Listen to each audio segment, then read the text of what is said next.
Have a seat. I had no idea you were coming. I would have. That's all right. Have a seat. Put on the headphones. We're about to start. You're welcome to hang, and this will be perfect. Absolutely. Actually, if you can hang until like at least 7:30, that would be great. Sure. Because I want to play something. Always the wee guy coming in late. That's all right. It's all right.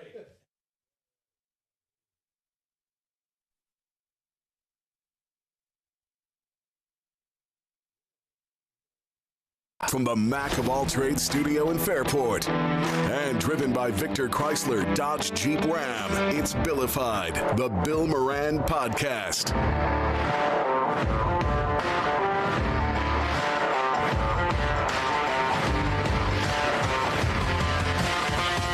Well, hello and welcome. Thanks for getting your pot on. Thanks for telling a friend. That's how we spread the word about the pirate ship.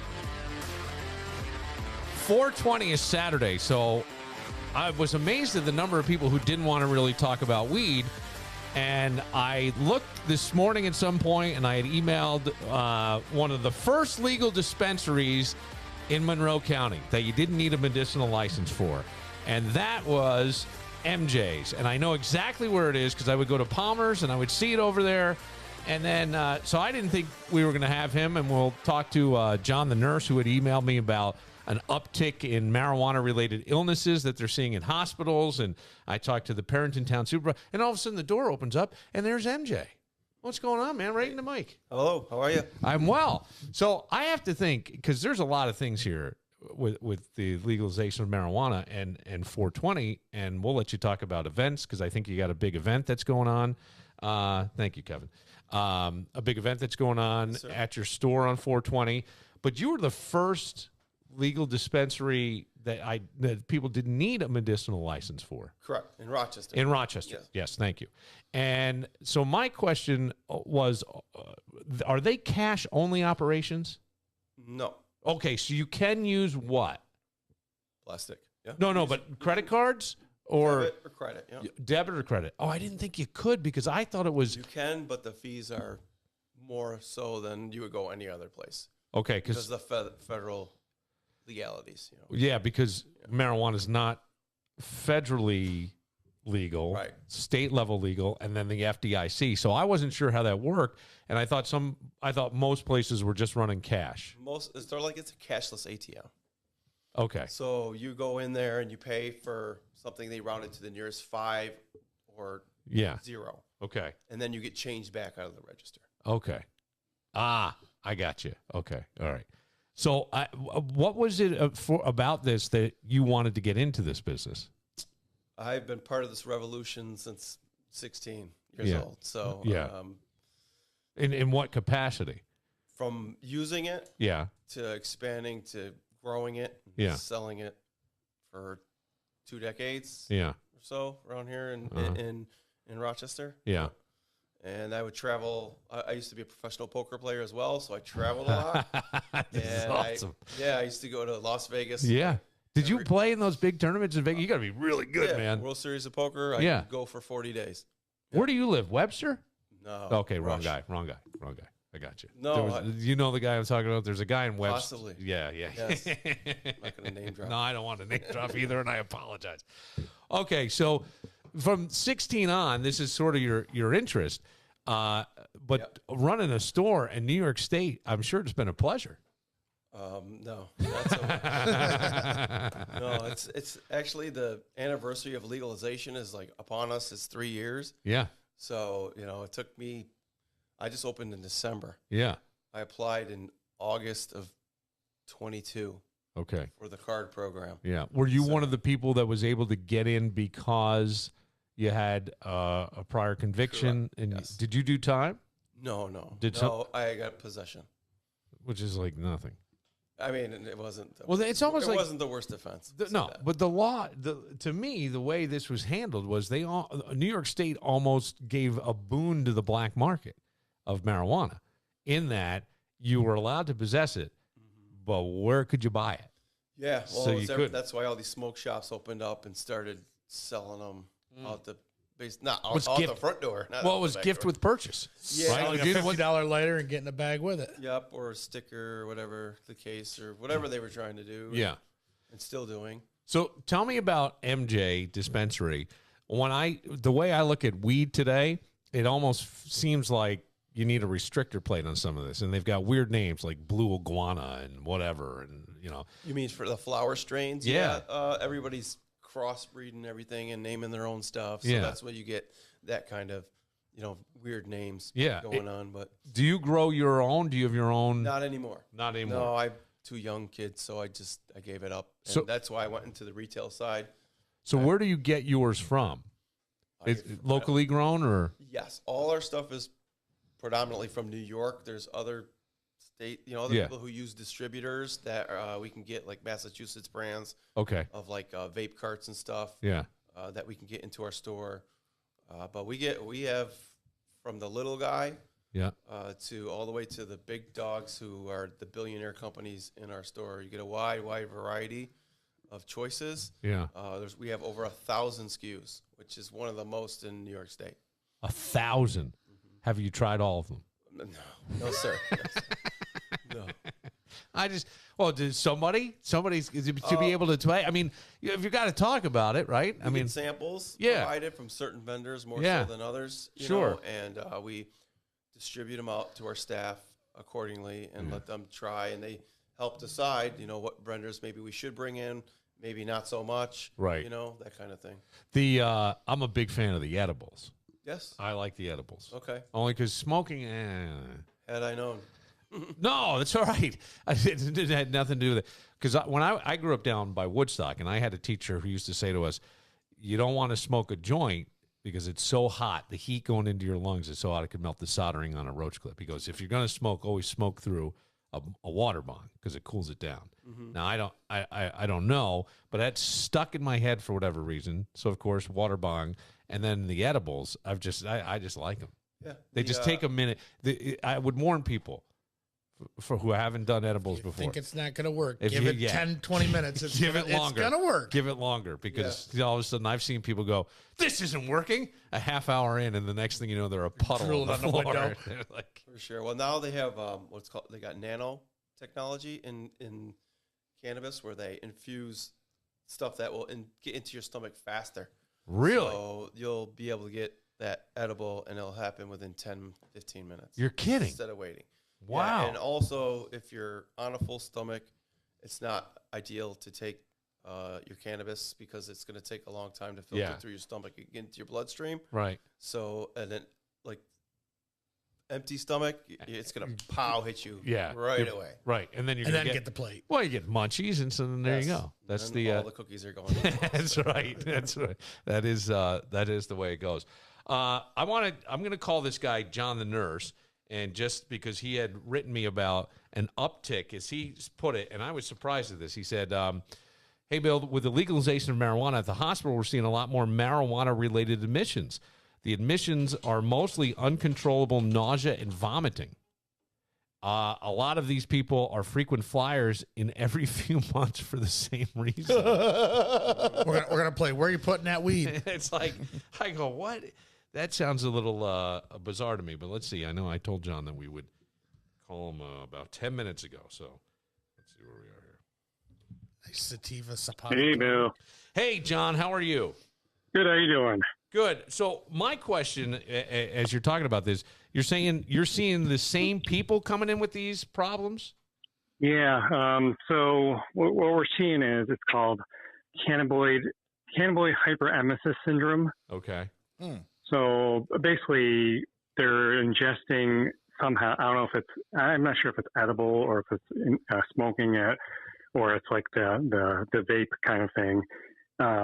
So what they're doing is they're just having so much in their system that they end up getting nauseous. It's like uncontrollable nausea.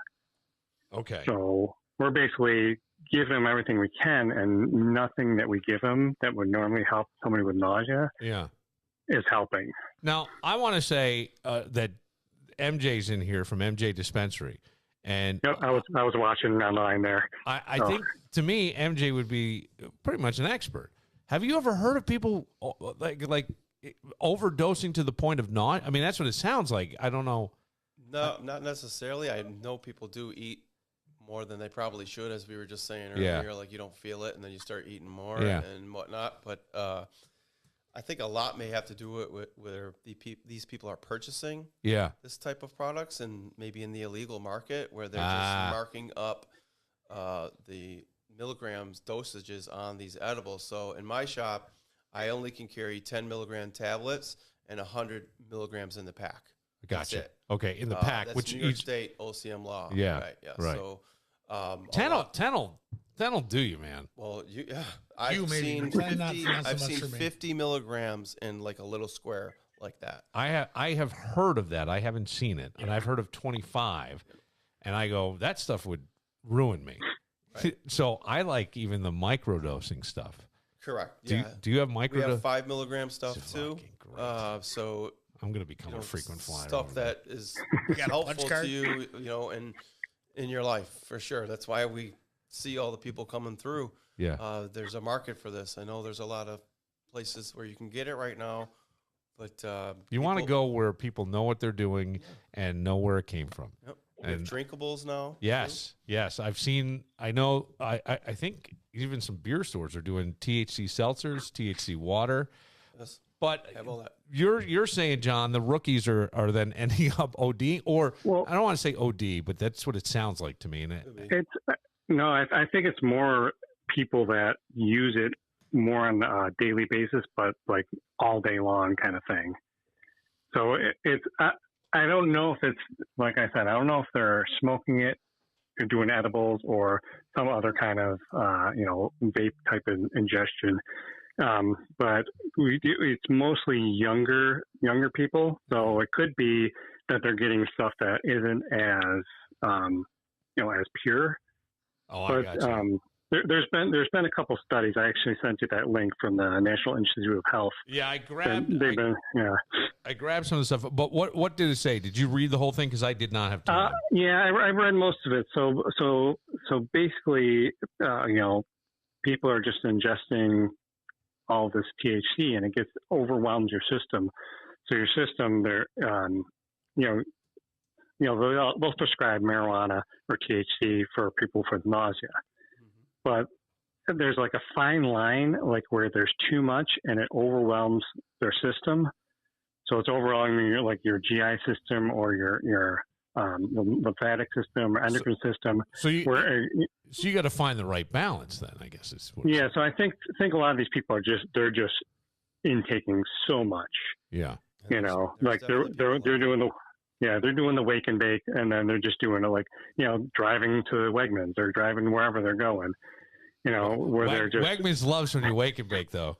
You buy a bunch of shit you didn't need, a bunch of Never go to the store when you're hungry. Do you need 15 bags of Cheetos, sir?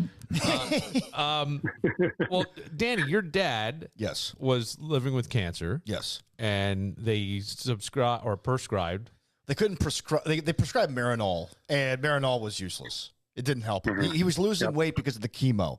His appetite sucked. So we had this neighbor. Marinol. It was called Marinol. These little pills. Is that supposed to be marijuana? It's supposed to be medicinal marijuana. But this is before. Yeah, I think it's more of like a synthetic, or like they take the THC out of it and put it in a tablet. Right. And my father's like, this ain't working. Well, so we had this neighbor. And this neighbor used to smoke a lot of weed, and he was paranoid. I'm not joking. My neighbor was Willie Nelson. He was on disability from his other job, right? So all he would do is sit around and smoke weed all day. Well, he felt bad for my dad. He goes, hey, I got something for you that's going to help you. This is how he talked. So my father goes, okay, what is it? Well, let me show you. So all of a sudden, Dad starts gaining weight. My mother noticed, hey, you're looking good. That Marinol's really working. Yeah. He would come home smelling like, my mother, why do you always smell like burnt tires when you get home from Johnny's house? What she didn't realize, what I didn't know this, because I was living here in Rochester. I had no idea. At this graduation party, he pulled me aside. I go, I really appreciate you spending a lot of time with my dad. I heard you guys have become really good friends. He goes, I'm helping keep him alive. I go, I appreciate that. I go, your spirit is really infectious. He goes, no, you don't understand. Yeah, that's true too. He goes, but a lot of people don't like what we're doing, but he's eating.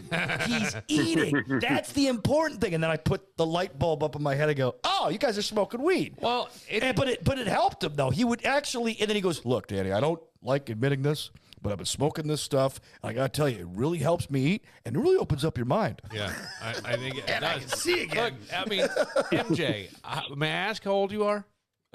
47. All right, so I'm 52. In our lifetime, they've done a 180 on marijuana, a 180. Mm-hmm. And you go, why? And the only thing I can think of with New York State, because gambling was always sort of frowned upon. No, we got it. I love it. I mean, I love even golf. You can gamble, and it's the tax revenue that they're hoping to get. And but I also think that there's a lot of medicinal things for people. Like, we're going to talk to somebody later in the podcast who was on some kind of a patch, I think a fentanyl patch, and said now she's doing something called dabbing. Yep. I'm not familiar with that. Yeah, that's the strongest form of taking THC, pretty much. Oh, it is. Yeah. Yeah. Is it almost concentrate? Like, okay. So is it like a almost like one of the, what do they call it?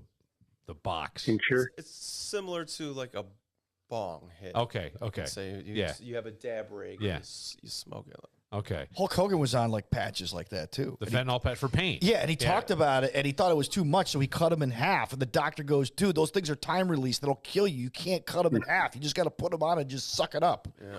Because they're time released. You got to be careful with that stuff too. Yeah. So I had patients put them in their mouth and chew on them. what? The fentanyl patch? Yep. Jeez. Yeah. I had another patient cut one open. Are you working in a veterinarian or a hospital? Yeah, he's the vet from Trailer Park Boys. He's at the hospital in Silver Creek.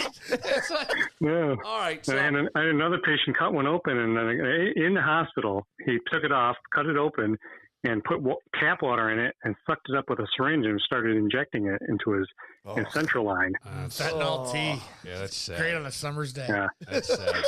But this is where, though, for someone who was prescribed the patch for pain, the marijuana seems to almost be a healthier option and handles the pain management. It helps me with my cataracts, Billy. Well, I mean, that is well. Glaucoma. I grew up down by Woodstock, so it was, I remember parents where people grew it, people did.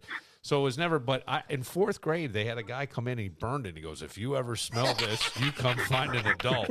It was like the worst thing you could do in a sense. And now here we are where you have a legal dispensary that is probably making people's lives better. I think the anxiety medication, right, could be bad. This can help with that. I believe we are helping people. I agree. I don't want to get into specifics because the way the state is, you can't say certain things. But our store is doing very well. Good. And there is a market for this. Is the pricing set by you guys, or is that something set by the state? Does the state regulate the pricing on it as well? Kind of, sort of, with the taxes that they charge on it. So we can only mark stuff up 100%.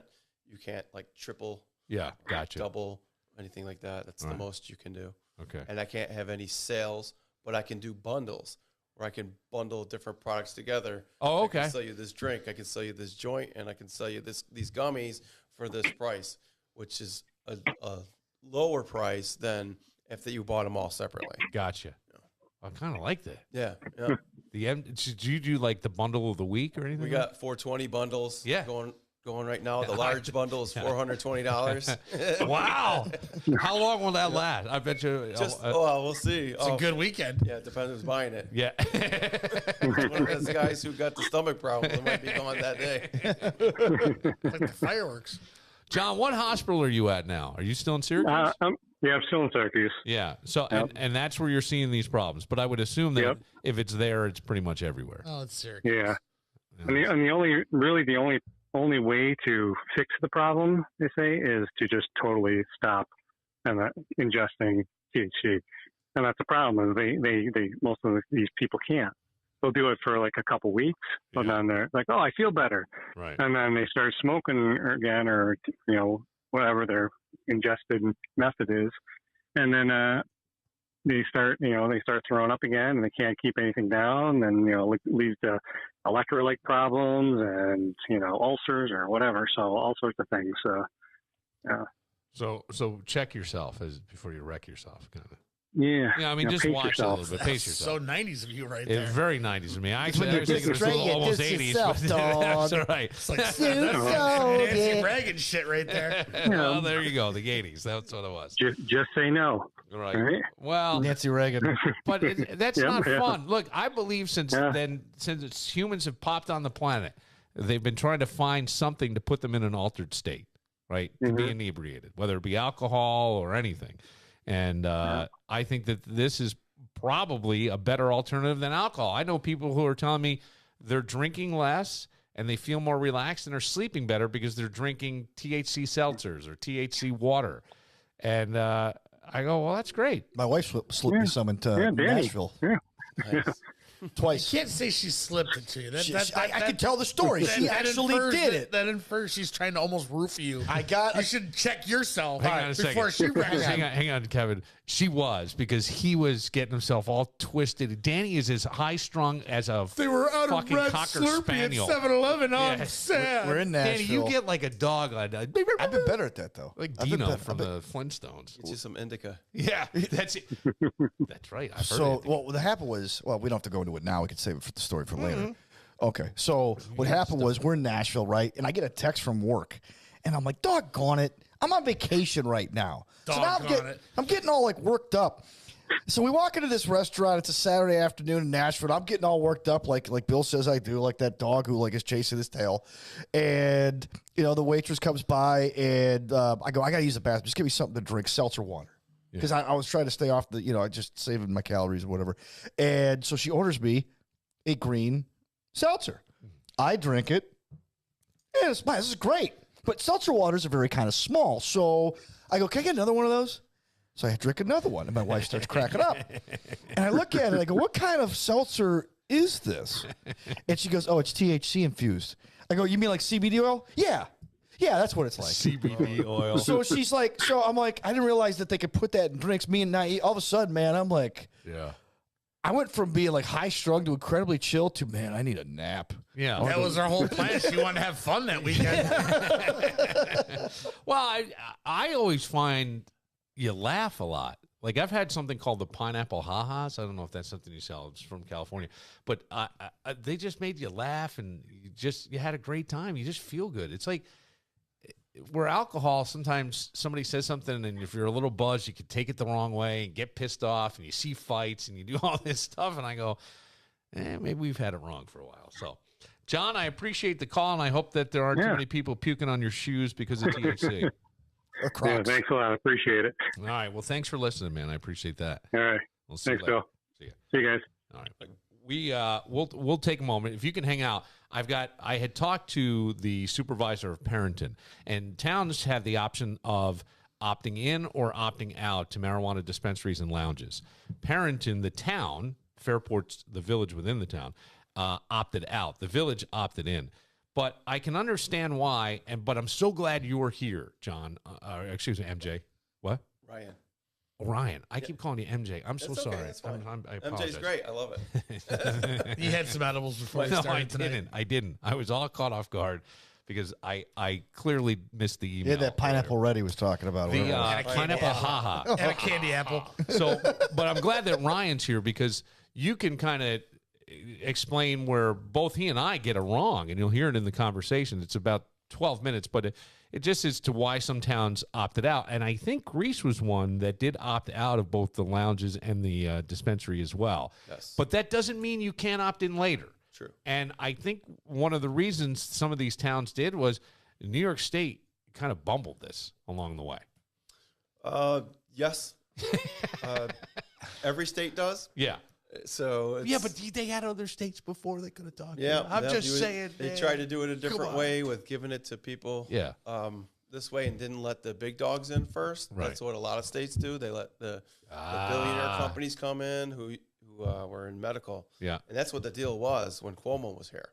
That's why they came here to open their medical facilities, because that when rec came, Cuomo promised them that they would be the first to open. Well, we know what happened with him. Yeah. She comes in, and then everything changes. And they bring a different group in, and they decide not to let them in right away. and let people such as myself, mom and pops, who got arrested before, who've been persecuted throughout their whole lives because they used and did cannabis, a chance. Yeah. And those guys, the Billionaires Club is what I like to call them, put all these lawsuits out there to slow this process boy, did up they ever. so that we couldn't get open. That's a way better explanation than I have heard. Right. And that's why I'm so glad you're here. I opened, and a few weeks later, the people down the street from me, I'm not going to name names, who were part of that lawsuit opened. Oh, gotcha. Yeah. Yep. Okay. So, so they are open now, the big dogs, and they'll get to open 2 more stores by June of this year. And they had to pay, I believe it was $15 million. Holy jeez. So they'll all have 3 stores before the end of this year. Okay. The Billionaires Club. All right. Well, I want you to hear then what we say here, and maybe you can correct some of the things that I think we may have wrong, and we will get to that next. But first, if you're going out this weekend, there's one place you need to check out, and that would be BTB Woodfire Pizza and Grill in the Mall at Grease Ridge. Maybe you have somebody pick you up. You have an edible from MJ's. And then you go over there and you really eat. Oh, that smash burger. An edible? Oh my God, you'll be in the hospital. The smash burger was the best burger I've ever had, and I've said that the night I had it, and I will tell you again: double smash patty, grilled jalapenos, onion straws, hot honey, pepper jack cheese, bacon jalapeno cream cheese served with fries. It is amazing. You can have that. How about the popper dipped grilled cheese? Ooh, yeah. It's grilled sourdough, grilled cheese, jalapeno popper dip, provolone, and Swiss, served with fries or the chips. Chips. Yeah, I'm a big fan of their chips. I think they do a great job with the chips. And, of course, the specials aren't just on things like food. You go over there and you can have the 420. How about this as a drink? Blue Chair coconut rum, spiced rum, blue curacao, melon liqueur, and sour mix and pineapple juice. Put that all up. It's the 420, and you can get it at BTB Woodfire Pizza and Grill in the mall at Grease Ridge.